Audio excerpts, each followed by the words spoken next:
Alright everyone, welcome back to Cody's Lab. So, I am in the middle of the road right now. It is 1, maybe 2 o'clock at night, and as you can see here, the road has been cut. See these cuts have been made in here? They were doing this earlier today, and I was watching them do it. You see they were cutting some bunch of things. They're probably going to remove this section or whatever, so I wanted to get at this as soon as possible. Also, I wanted to come out here when there wasn't any traffic on the road so I could work in peace. My theory is that this dust that they brought out while they were cutting it contains mostly rock bits, quartz, whatever was in the pavement.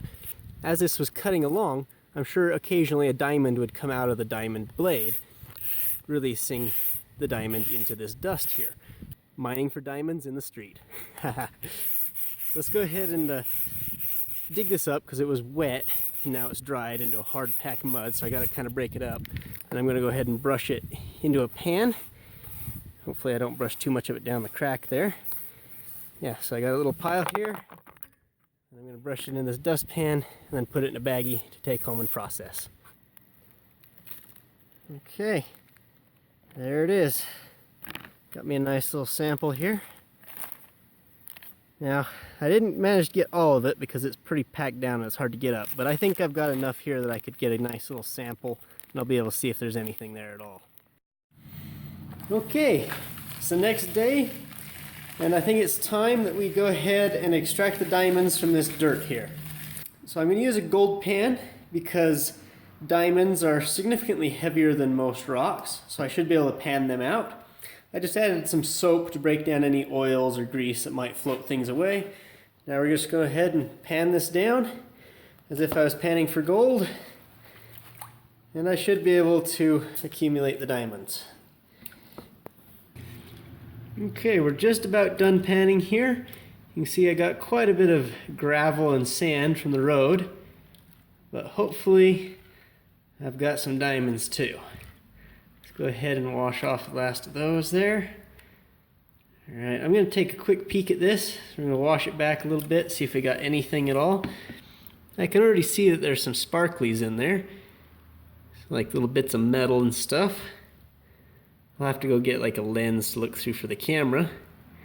Yeah, there's lots of metal in here by the looks of it. If you can see the trailing edge of that pile there, got the shiny bits of metal and stuff. So that's definitely the saw blades wearing out. Let's go ahead and process this a little bit more, maybe even wash it in acid, and then I'll get a microscope or something and look at it real close so you can see it. Let's add a bit of some strong acid to see if we can dissolve away those bits of iron and anything else that'll dissolve. You can see in there the red-orange color coming off as the iron dissolves.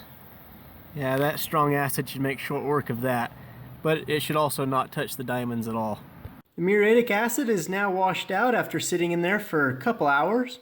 That should have dissolved all of the bits of iron and possibly the magnetite and hematite as well, and certainly any carbonates that may be present. And you know what? I think I can definitely see that there is some diamonds in here. There's at least two small diamonds. See, the diamonds that I'm looking for should be a yellow in color, because the industrial diamonds that are commonly used are yellow. And they should be rather small, probably much less than 1 millimeter in size. Let's see if I can get this lens on one so you can see it here. Okay, there you go. I finally got it in view of the camera. See that little gem right there, kind of in the center of the screen? And there's another one up there a little bit. Yep, I do believe those are diamonds. I managed to get the stones out of the pan and underneath of a microscope.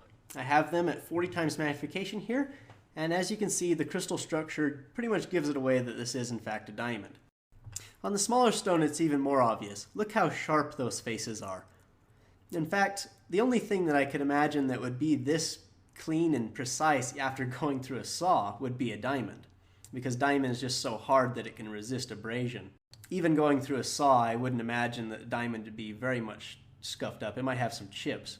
Also, that it probably actually fell out of the steel rather than actually getting ground away.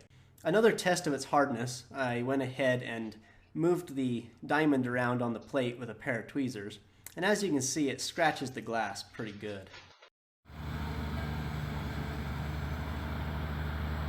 Looks like I was right for coming out in the middle of the night, because they are currently over there working on it, and looks like they're repaving the road where they cut it. I think it was pretty cool that I was able to get some diamonds out of there though. I'd like to mention that I wasn't doing this to make any kind of money. I mean, those diamonds are probably worth less than a penny each. You know, being able to actually find them, I think it was great practice for actually looking for diamonds out in nature, but really it's just something I've always wanted to try. Hope you guys enjoyed it as much as I did, and I'll see you next time.